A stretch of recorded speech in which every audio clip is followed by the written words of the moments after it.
നമുക്കെന്നേരം ഇന്ന് നോക്കാം. പോയറ്റിക്സ് ആണ് ആദ്യം ഞാൻ എടുക്കുന്നത്. എളുപ്പം ഉള്ളത് ഞാൻ ആദ്യം എടുക്കാം. നോക്കിയോ, ശബ്ദശക്തി ആദ്യത്തെ ടോപ്പിക്കാണ് നിങ്ങൾക്ക് പഠിക്കാനുള്ളത്. ഇതിനകത്ത് किसी उक्ति में शब्द और अर्थ दोनों अनिवार्य है. मतलब किसी भी उक्ति എന്ന് പറഞ്ഞാൽ किसी भी वाक्य में किसकी जरूरत होती है? शब्द और अर्थ. ये दोनों क्या है? अनिवार्य है. मतलब ഏത് വാക്യായാലും അതിന് എന്ത് വേണം? ശബ്ദം വേണം. ആ ശബ്ദത്തിനൊരു അർത്ഥവും ഉണ്ടായിരിക്കണം. मतलब किसी भी उक्ति में या किसी भी वाक्य में क्या अनिवार्य है? शब्द और अर्थ दोनों अनिवार्य हैं. കേൾക്കാവോ ഞാൻ പഠിപ്പിക്കുന്നത്? കേൾക്കാം മിസ്. शब्द और अर्थ एक दूसरे से मिले जुले रहते हैं. मतलब शब्द और उसका जो अर्थ है वह कैसे रहता है? एक दूसरे से मिले जुले रहते हैं. രണ്ടും ചേർന്നാണ് ഇരിക്കുന്നത്. എന്നുവെച്ചാൽ ശബ്ദം അർത്ഥം ഒരുമിച്ച് ചേർന്നാണ് ഇരിക്കുന്നത്.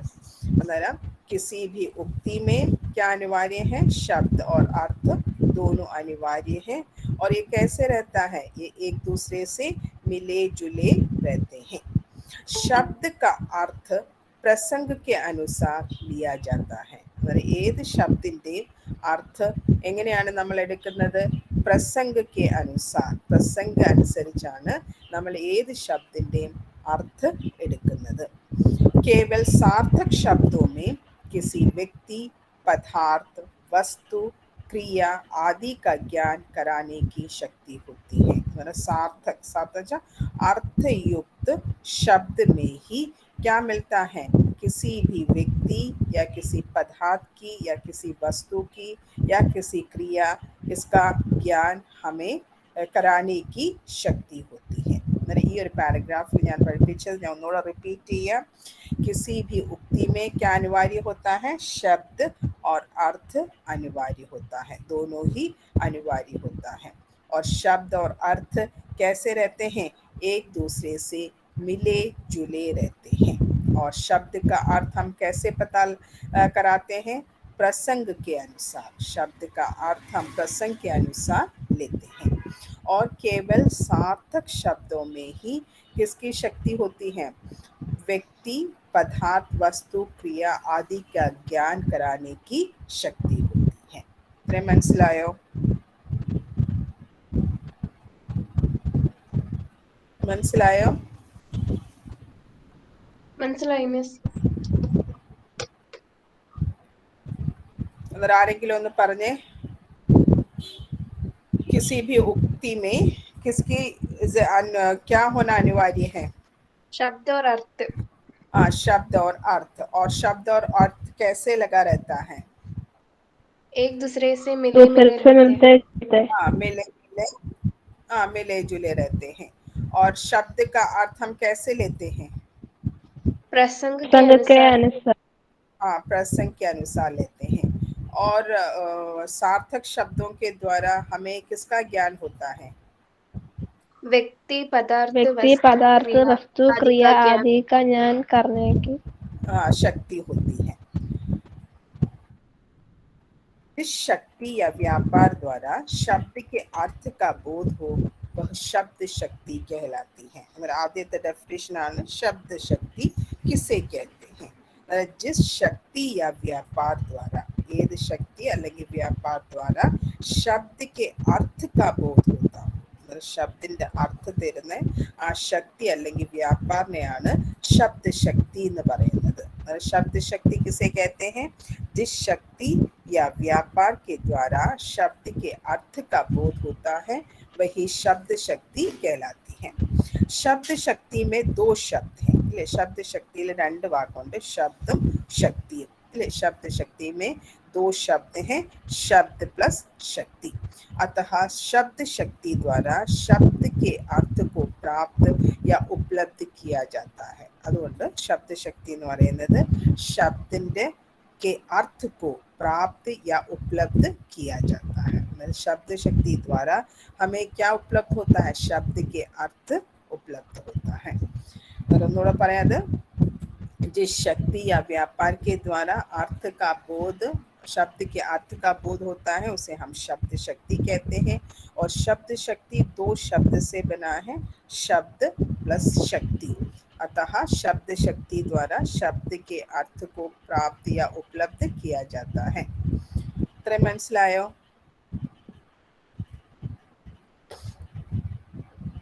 മനസ്സിലായോ ഇത്രയും? ഹായ് മിസ്, മനസ്സിലായി. മനസ്സിലായി ഞാൻ ഒന്നുകൂടെ റിപ്പീറ്റ് ചെയ്യാം. इस वाक्य के द्वारा शब्द और अर्थ, किसी भी वाक्य में किसकी अनिवार्यता होती है? शब्द और अर्थ की अनिवार्यता होती है। और यह शब्द और जो अर्थ हैं वह कैसे लगे रहते हैं? मिले जुले रहते हैं। और शब्द का अर्थ हम कैसे लेते हैं? प्रसंग के अनुसार. प्रसंग के प्रसंग के अनुसार। अनुसार लेते हैं। और केवल सार्थक शब्दों में से ही हमें सार्थक शब्दों में किसकी शक्ति होती है? व्यक्ति, पदार्थ, वस्तु, क्रिया आदि का ज्ञान ज्ञान की कराने, शक्ति होती है। ज्ञान कराने की शक्ति होती है। और शब्द शक्ति किसे कहते हैं? इस शक्ति या व्यापार या से व्यापार द्वारा अर्थ, शब्द के अर्थ का बोध. जिस शक्ति या व्यापार द्वारा शब्द के अर्थ का बोध होता है उसे हम शब्द शक्ति कहते हैं। शब्द शक्ति में कितने शब्द हैं? दो शब्द. दो शब्द. ഏതൊക്കെയാണത്? शब्द प्लस शब्द शक्ति. और शब्द शक्ति द्वारा हमें किसका पता चलता है?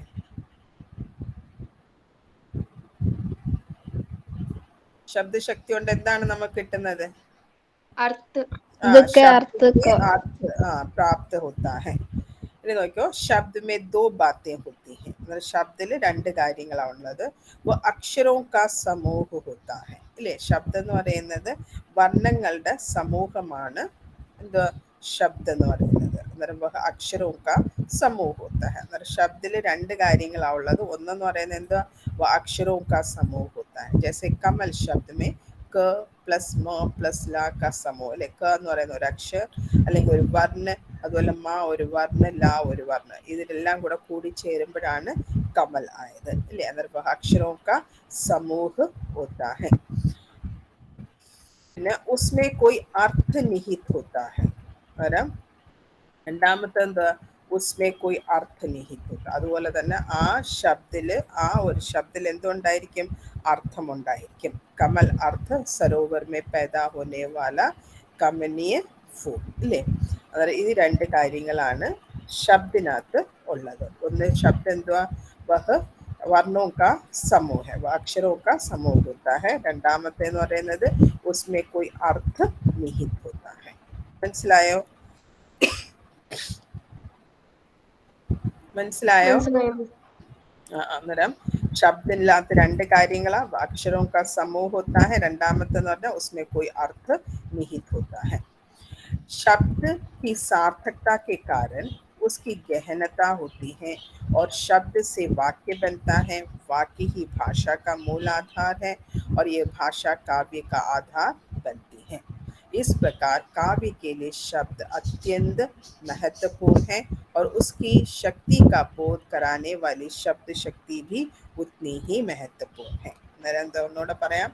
ശബ്ദ की सार्थकता के कारण, अर्थयुक्त शब्दाണ് യഥാർത്ഥത്തിൽ ശബ്ദം എന്ന് പറയുന്നത്. शब्द की सार्थकता के कारण उसकी गहनता होती है. അല്ലെ? അതിന് അർത്ഥമുള്ളതുകൊണ്ടാണ് നമുക്ക് അത് എന്താണെന്നുള്ളത് മനസ്സിലാക്കാൻ പറ്റും. और शब्द से क्या बनता है?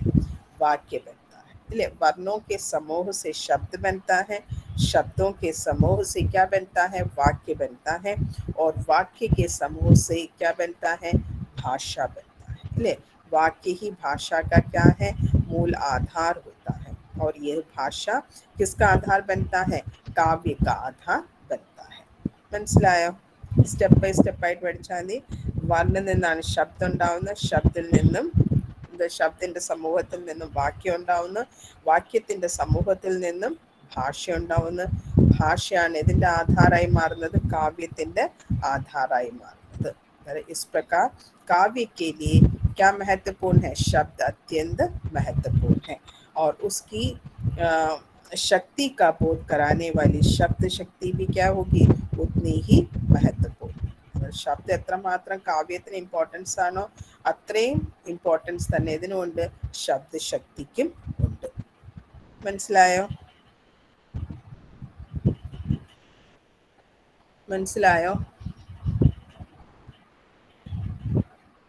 കേൾക്കുന്നുണ്ടോ പറയുന്നേ?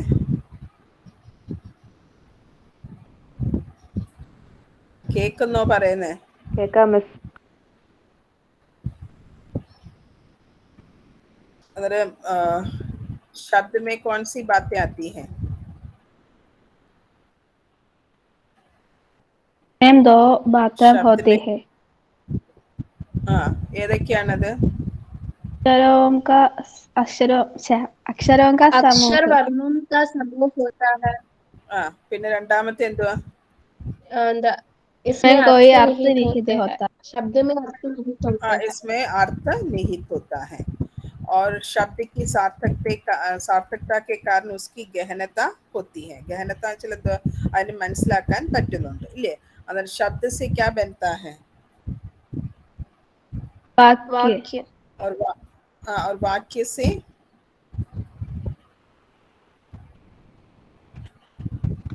भाषा, और भाषा किसका आधार बनता है? काव्य का, काव्य का, काव्य का आधार बनता है. इस प्रकार काव्य के लिए शब्द अत्यंत महत्वपूर्ण है और उसकी शक्ति का बोध कराने वाली शब्द शक्ति भी कैसी होगी? उतनी ही महत्वपूर्ण होगी. और शब्द में अर्थ निहित होता है. अगर शब्द अर्थ ഉണ്ടെന്നറിയാം അല്ലേ? अर्थ 3 प्रकार के होते हैं, वाच्यार्थ, लक्ष्यार्थ और व्यंग्यार्थ. अगर ശബ്ദത്തിൽ അർത്ഥം ഉണ്ടെന്നറിയാം. അത് അർത്ഥം 3 ടൈപ്പിലാണ്, വാച്യാർത്ഥ, ലക്ഷ്യാർത്ഥ और വ്യംഗ്യാർത്ഥ. മനസ്സിലായോ? മനസ്സിലായി മിസ്.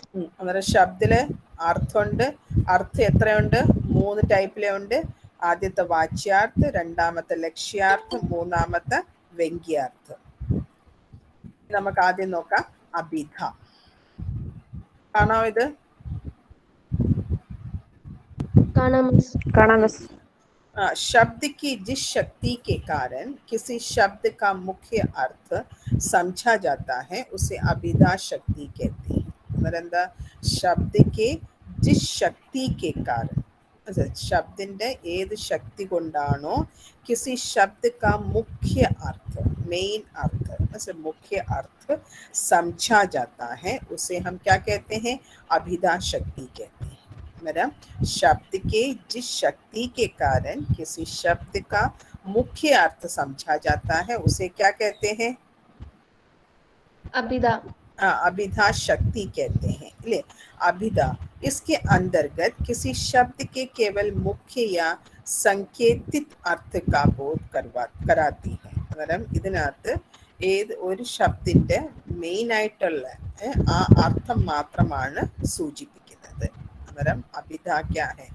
शब्द की जिस शक्ति के कारण जिस किसी शब्द का मुख्य अर्थ समझा जाता है उसे हम अभिधा शक्ति कहते हैं. और इसके अंतर्गत किसी शब्द के केवल मुख्य या संकेतित अर्थ को बोध कराती है.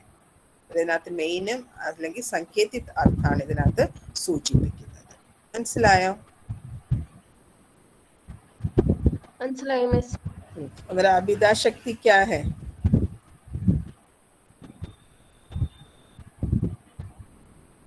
कि जिस शक्ति के कारण शब्द का मुख्य अर्थ समझता है. हाँ समझा जा सकता है ले.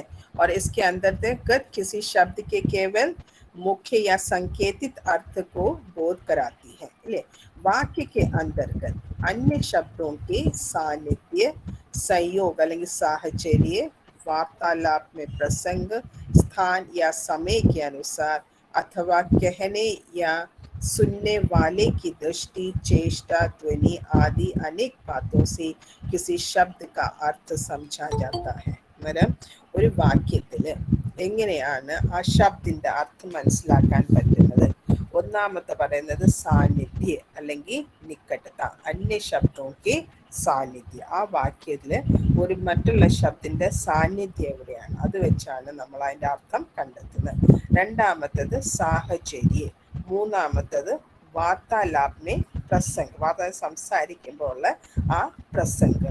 നാലാമത്തെ സ്ഥൽ യാ സമയ के अनुसार अथवा कहने या सुनने वालों की दृष्टि, चेष्टा, ध्वनि आदि अनेक बातों से किसी शब्द का अर्थ समझा जाता है.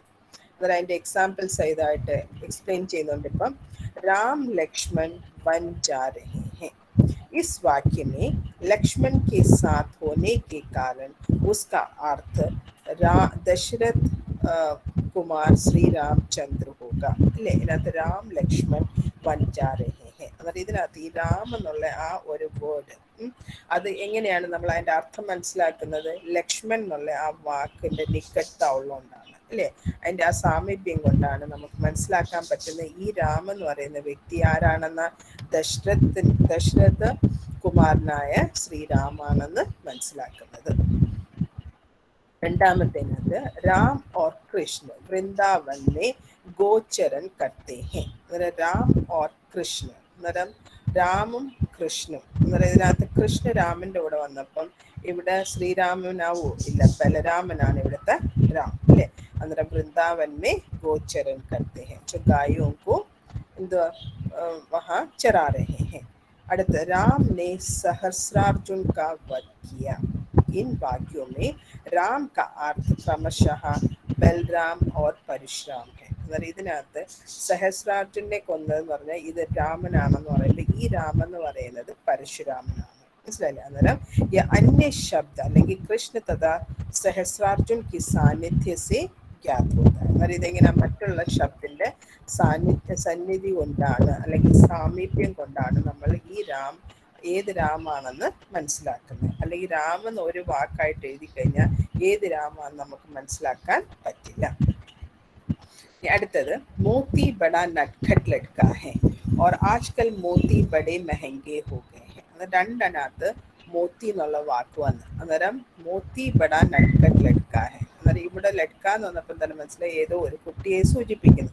അന്നേരം മോത്തി എന്ന് പറയുന്നത് അത് പേരായിരിക്കുമെന്ന് അല്ലെ. പിന്നെ മോത്തി ബഡേ മെഹംഗേ ഹോ ഗേ, മെഹംഗ എന്ന് പറഞ്ഞാൽ ഭയങ്കര വില കൂടിയ. അന്നേരം ഇവിടെ മോത്തി എന്ന് പറഞ്ഞാൽ എന്താ, ഇവിടെ രത്നങ്ങൾ അതിനെ കുറിച്ചാണ് പറഞ്ഞത്. അന്നേരം इन दोनों वाक्यों में पहले में मोती शब्द किसी व्यक्ति का नाम है और दूसरे में बहुमूल्य पदार्थ का बोध कराती है. मोती के दोनों अर्थ वाक्य के उसके निकट प्रयुक्त अन्य शब्दों के संसर्ग या संयोग से जाने गए. അടുത്തത് तुलसी दल के बिना शालग्राम की पूजा अधूरी रह जाती है. तुलसी दल എന്ന് പറയുന്നത് തുളസിയുടെ ഇല के बिना शालग्राम എന്ന് പറയുന്നത് शिवलिंग की पूजा अधूरी रह जाती है. राम तथा रावण के दल बिट गए. ഇതിനകത്ത് രണ്ട് ദൽ, അന്നേരം ഇവിടെ ദൽ എന്ന് പറഞ്ഞാൽ 10 ആണ്. രാം और रावण के दल बिट गए എന്ന് വെച്ചാൽ വിടാന്ന് പറഞ്ഞാൽ യുദ്ധം ചെയ്യുക എന്നുള്ളത്. അന്നേരം ഇവിടെ ദൽ എന്ന് പറയുമ്പോൾ ആ രണ്ട് ഗ്രൂപ്പ് എന്നുള്ളതാണ്. രാമന്റെയും രാവണന്റെയും ഗ്രൂപ്പ് തമ്മിലുള്ള യുദ്ധം തുടങ്ങി. इन वाक्यों में दल में के मुख्य पत्ता और सेना का बोध प्रसंग या वर्णन के प्रकरण से होता है. അടുത്തത് പ്രഭാകർ സൂര്യ തഥാ ചന്ദ്രമ दोनों का पर्यायवाची है. ഇല്ലേ, പ്രഭാകർ എന്ന് പറഞ്ഞാൽ സൂര്യന്റെ पर्यायवाची ശബ്ദമാണ്, അതുപോലെ തന്നെ ചന്ദ്രമയുടെ പ്രകാരം. പക്ഷെ दिन के संबंध में वाक्य में प्रभाकर का उल्लेख होने पर, അത് ദിന്നിന്റെ സന്ദർഭത്തിലാണ് ആ വാക്യത്തിൽ പ്രഭാകർ എന്നുള്ള ആ ഒരു പ്രയോഗം വന്നെങ്കിൽ അതിന്റെ അർത്ഥം സൂര്യനാണ്. അത് രാത്രിയുടെ വർണ്ണനയിൽ പ്രഭാകർ ഉപയോഗിക്കുകയാണെങ്കിൽ അത് ചന്ദ്രനായിരിക്കും. और इससे अर्थ समय काल के संबंध से जाने जाते हैं. മേലിൽ പറഞ്ഞ അതിന്റെ അനുസരിച്ച് അതിന്റെ എക്സാമ്പിൾ സഹിതമാണ് ഇതിനകത്ത് എക്സ്പ്ലെയിൻ ചെയ്തിരിക്കുന്നത്. മനസ്സിലായോ? അത് മനസ്സിലായി മിസ്. അന്നേരം അഭിതയാണ് ഇത്ര എടുത്തത്. അഭിത എന്താണെന്ന് മനസ്സിലായോ?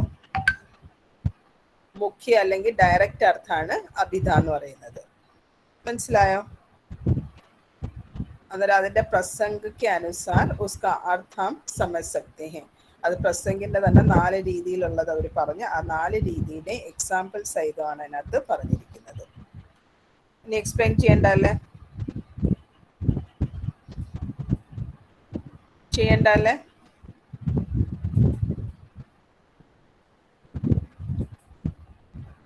ഇനി എക്സ്പ്ലെയിൻ ചെയ്യണോ മേലിൽ പറഞ്ഞത്?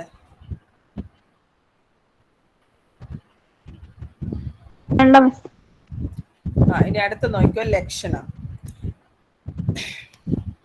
यदि बृहस्पति भी आ जाए तो ऐसे उल्लुओं को नहीं समझा सकते. ഇതൊരു എക്സാമ്പിൾ ആണ്. അത് ബൃഹസ്പതി വന്നാൽ പോലും ഇങ്ങനത്തുള്ള ഉല്ലു എന്ന് പറയുന്നത് മൂങ്ങയ്ക്കാണ് പറയുന്നത്. പക്ഷെ ഇവിടെ ഈ വാക്യത്തിൽ നമ്മൾ കേൾക്കുമ്പം എന്താ, ഉല്ലുവും കൊനഹി സംസാ സക്ത. ഇവിടെ ഉല്ലുവിന്റെ ഉദ്ദേശം ഹിന്ദിയിൽ പറയുമ്പോൾ അത് വിഡ്ഢികളെയാണ് ഉദ്ദേശിക്കുന്നത്.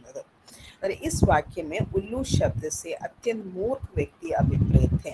यहाँ उल्लू शब्द का वाच्यार्थ പക്ഷി വിശേഷ് നഹി കിയാ ഗയാ. അന്നേരം ഇതിന്റെ യഥാർത്ഥ അർത്ഥം എന്ന് പറയുന്നത് ഉല്ലുവിന്റെ എന്ന് പറഞ്ഞാൽ ഒരു പക്ഷിയാണ് ഇല്ലേ, പക്ഷെ ആ അർത്ഥമല്ല എടുത്തിരിക്കുന്നത്.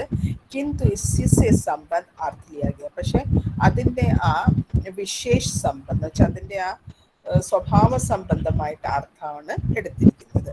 इस प्रकार का अर्थ लेने में मुख्यार्थ या वाच्यार्थ के ग्रहण करने में बाधा उपस्थित होती है. അന്നേരം ഇതിന്റെ അർത്ഥം എടുക്കുമ്പം മെയിൻ ആയിട്ടുള്ള അഭിധ അർത്ഥം എടുക്കുക, അല്ലെങ്കിൽ മുഖ്യാർത്ഥം അല്ലെങ്കിൽ വാച്യാർത്ഥം സ്വീകരിക്കാൻ ഒരു തടസ്സം ഉണ്ടാവുന്നു. എന്നുവെച്ചാൽ പക്ഷിയാണെന്ന് പറയാൻ പറ്റത്തില്ലല്ലോ. അന്നേരം അതിലെന്തോ ഉണ്ടാവുന്നത്, ആ ഒരു അർത്ഥത്തിൽ തടസ്സം ഉണ്ടാവുന്നു. അന്നേരം നമ്മൾ അതിന്റെ വേറെ ഒരു അർത്ഥമാണ് എടുക്കുന്നത്. അതിനെ ബന്ധപ്പെട്ട ആ പക്ഷി വിശേഷവുമായിട്ട് ബന്ധപ്പെട്ട വേറെ ഒരു അർത്ഥമാണ് എടുക്കുന്നത്. परंतु इसका जो अर्थ लिया गया है इसका संबंध लक्ष्यार्थ वाच्यार्थ से कुछ लगा हुआ है. പക്ഷെ ഇതിന്റെ ഒരു ആ പക്ഷി വിശേഷമായിട്ട് കുറച്ച് ബന്ധമുണ്ട്. അതാണ് ലക്ഷ്യാർത്ഥ വാच्यार्थ से कुछ लगा हुआ है. ലക്ഷണ के दो मुख्य भेद माने जाते हैं. ലക്ഷണയുടെ രണ്ട് ഭേദങ്ങളുണ്ട്, ലക്ഷണ ഓർ പ്രയോജനവതി. അത് ഇത്രയും കാര്യങ്ങൾ മനസ്സിലായോ? ഈ പറഞ്ഞ മേലിൽ പറഞ്ഞ ഒന്നുകൂടെ പറയാം. ലക്ഷണം എന്താണെന്ന് വെച്ചാൽ ഒരു എക്സാമ്പിൾ സഹിതമാണ് അവർ എക്സ്പ്ലെയിൻ ചെയ്തിരിക്കുന്നത്. यदि बृहस्पति भी आ जाए तो ऐसे उल्लुओं को नहीं समझा सकते. ഈ ഒരു സെന്റൻസിൽ ഇവിടെ ഉല്ലു എന്നുള്ള വാക്ക്, ഉല്ലു എന്ന് പറയുന്നത് യഥാർത്ഥത്തിൽ മൂങ്ങയ്ക്കാണ് പറയുന്നത്. പക്ഷെ മൂങ്ങ എന്ന് പറയുന്നത് ഡയറക്റ്റ് ആയിട്ട് നമ്മൾ നോക്കിക്കഴിയുമ്പം അത് ആ അർത്ഥം അതിനകത്ത് ഫിറ്റ് ആവത്തില്ല ആ സെന്റൻസിൽ. മനസ്സിലായില്ലേ? അന്നേരം ഉസ്മിക്ക ഹൊത്തായി ഒരു തടസ്സം ഉണ്ടാവുന്നു. ആ ഡയറക്റ്റ് അർത്ഥം അതിൽ ഫിറ്റ് ചെയ്യുന്നതിൽ ഒരു തടസ്സം ഉണ്ടാവുന്നു. പിന്നെ എന്തോ അതിന്റെ അർത്ഥം ഏതാ എടുക്കുന്നത്, ആ പക്ഷി വിശേഷമായിട്ടുള്ള ശബ്ദമാണ് എടുക്കുന്നത്. ये उल्लू शब्द का वाच्यार्थ क्या है, पक्षी विशेष है. नहीं किया गया है किंतु इससे संबंध अर्थ लिया जाता है. इस प्रकार का अर्थ लेने में मुख्यार्थ या वाच्यार्थ के ग्रहण करने में क्या होता है, बाधा उपस्थित होता है. परंतु इसका जो अर्थ लिया गया है उसका संबंध लक्ष्यार्थ या वाच्यार्थ से कुछ लगा हुआ है. लक्षणा के कितने भेद माने जाते हैं? दो मुख्य भेद माने जाते हैं, लक्षणा और प्रयोजनवती. മനസ്സിലായോ? മനസ്സിലാവുന്നോ?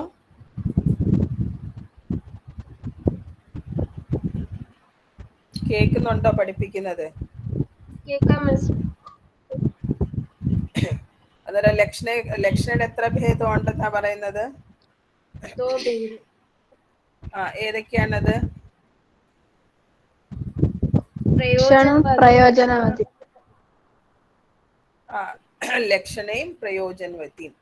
रूढ़ा लक्षण എന്താണ് ആദ്യം നോക്കാം. रूढ़ा लक्षण वहाँ होती है जहाँ किसी शब्द के नियत या संकेतित अर्थ को त्याग कर, एന്നുവെച്ചാൽ मुख्य अर्थ അല്ലെങ്കിൽ संकेतित अर्थ को त्याग कर उससे भिन्न अर्थ अर्थात लक्ष्यार्थ लिया जाता है.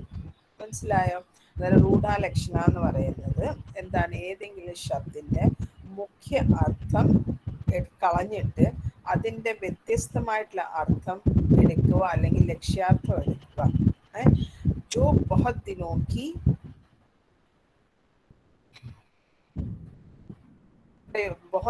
की प्रयोग के कारण उसमें रूढ़ हो गया हो. അതും കൂടെ എഴുതിക്കണം. जो बहुत दिनों की प्रयोग के कारण वह उस शब्द के लिए रूढ़ हो गया हो. എന്നുവെച്ചാൽ നമ്മൾ എല്ലാ ഈ വർഷങ്ങളായിട്ട് അല്ലെങ്കിൽ പണ്ടത്തെ ജനറേഷനായിട്ട് പ്രയോഗിച്ച് ഏതെങ്കിലും ഒരു ശബ്ദത്തിന് ആ ഒരു അർത്ഥം രൂഢമായി തീർന്നിരിക്കുന്നു. യഥാർത്ഥത്തിൽ ആ ശബ്ദിന്റെ അർത്ഥം മുഖ്യാർത്ഥം അല്ലെങ്കിൽ അതിന്റെ സങ്കേതിക അർത്ഥം അല്ലായിരിക്കും, പക്ഷെ അതിന്റെ ഒരു ലക്ഷ്യാർത്ഥം കാണും. എന്ന് വെച്ചാൽ അത് പല സമയത്തായിട്ട് പ്രയോഗിച്ച് ആ ഒരു വേർഡിന് അർത്ഥമായി മാറിയിരിക്കും.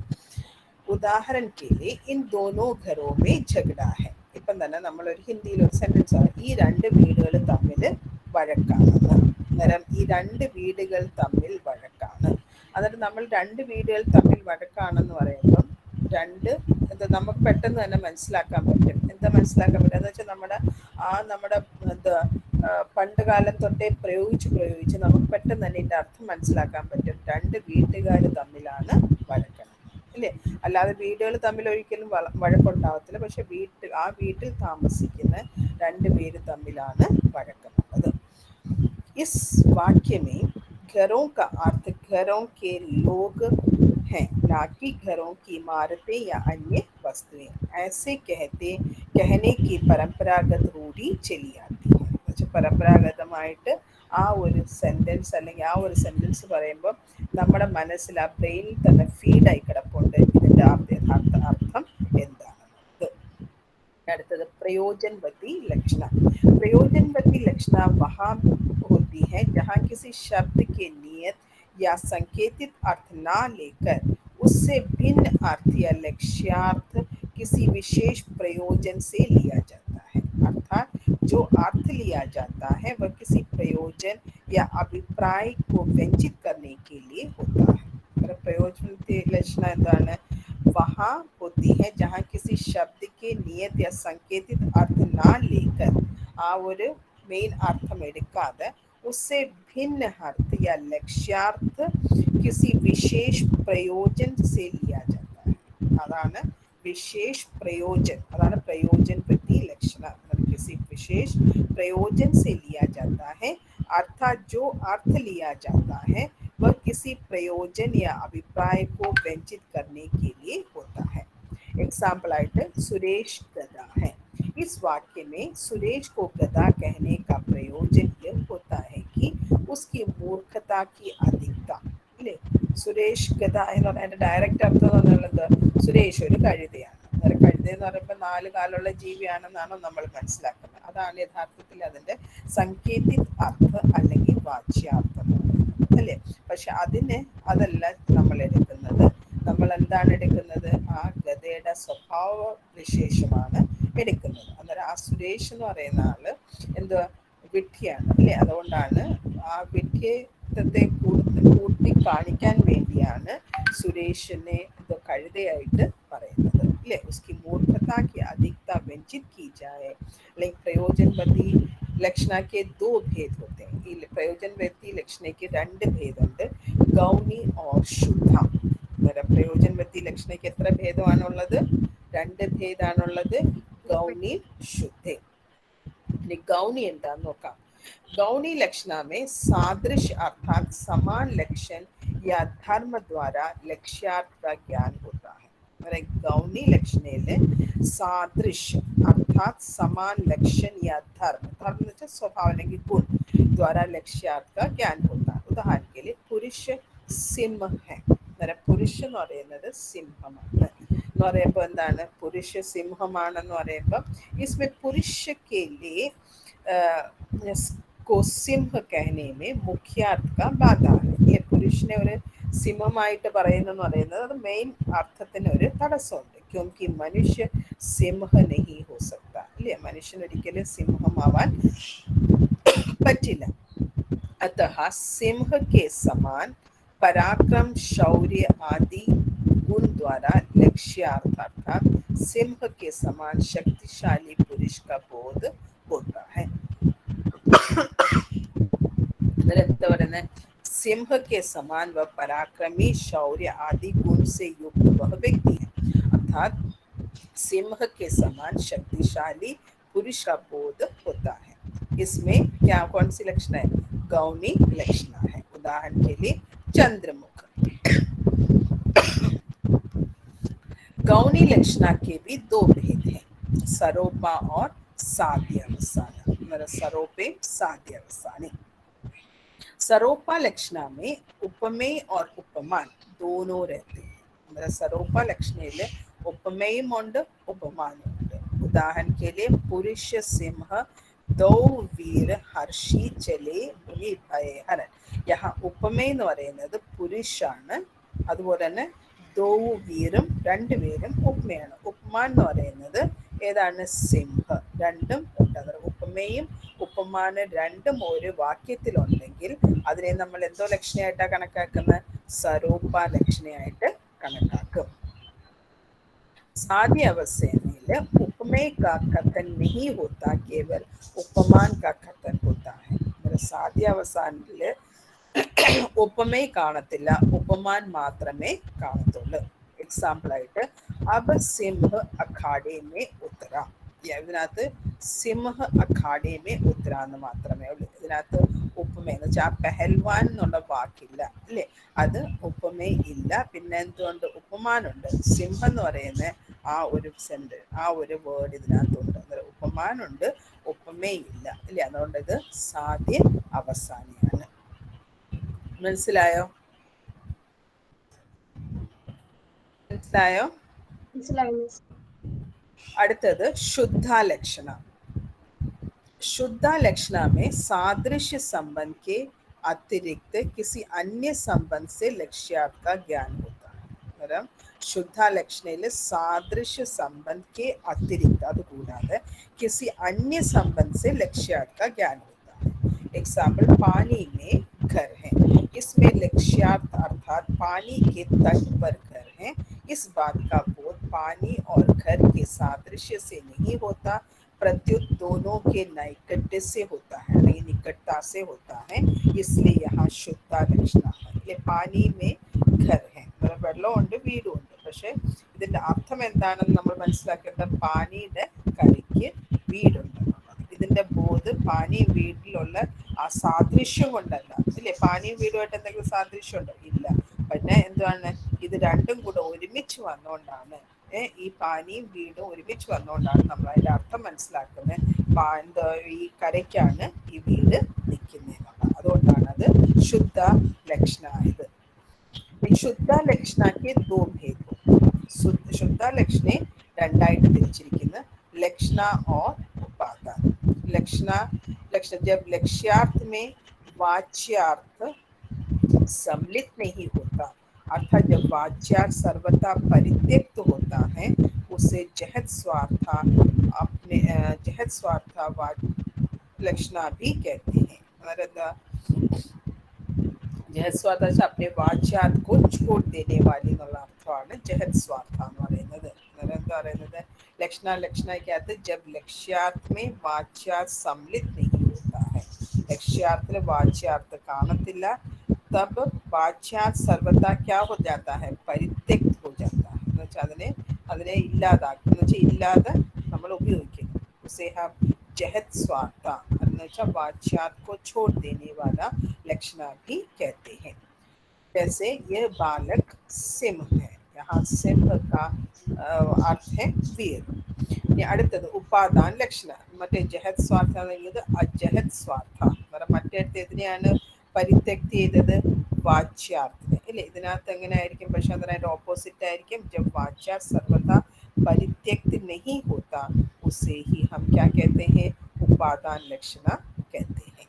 മനസ്സിലാണെങ്കിൽ അജഹത് സ്വാർത്ഥ ലക്ഷണ कहते हैं. മനസ്സിലായോ? മനസ്സിലായോ? അതിന്റെ ഒരു എക്സാമ്പിൾ പറയുന്നത്, दो बंदूकों ने सारे गांव को लूट लिया. दो बंदूक, രണ്ട് റൈഫിൾ മൊത്തം വില്ലേജിനെ കൊള്ളയടിച്ചു. റൈഫിൾ എന്ന് പറയുമ്പോൾ यहाँ बंदूकों का अर्थ बंदूकधारी मनुष्य से है. ഇനി അതിന്റെ അണ്ടർസ്റ്റാൻഡ് ചെയ്യാൻ നമുക്ക് പറ്റുന്നുണ്ട്. എന്തോ ഈ ബന്ദൂക്ക് എന്ന് പറയുമ്പം ആ ബന്ദൂക്ക് ധരിച്ചിരിക്കുന്ന ആ വ്യക്തിയാണ് നമ്മൾ സൂചിപ്പിക്കുന്നത്. അന്നേരം ആ ബന്ദൂക്ധാരി മനുഷ്യർ എന്താണ് ചെയ്തത്? ആ ഗാവിനെ മൊത്തം കൊള്ളയടിച്ചു. അതിനകത്ത് ബന്ദൂക്ധാരി മനുഷ്യൻ ബന്ദൂക്ക് भी सम्मिलित है. ഇത്രയും കാര്യങ്ങളാണ് ഇതിനകത്തുള്ളത്. അടുത്ത മൂന്നാമത്തെയാണ് വ്യഞ്ജനാശക്തി. ഞാൻ അടുത്ത ക്ലാസ്സിൽ എടുക്കാം. ഇത്രയും കാര്യങ്ങൾ മനസ്സിലായോ നിങ്ങൾക്ക്?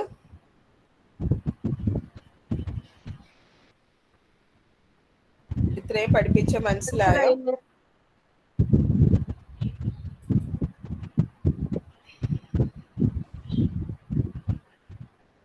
എല്ലാരും സുഖമായിട്ടിരിക്കുന്നോ?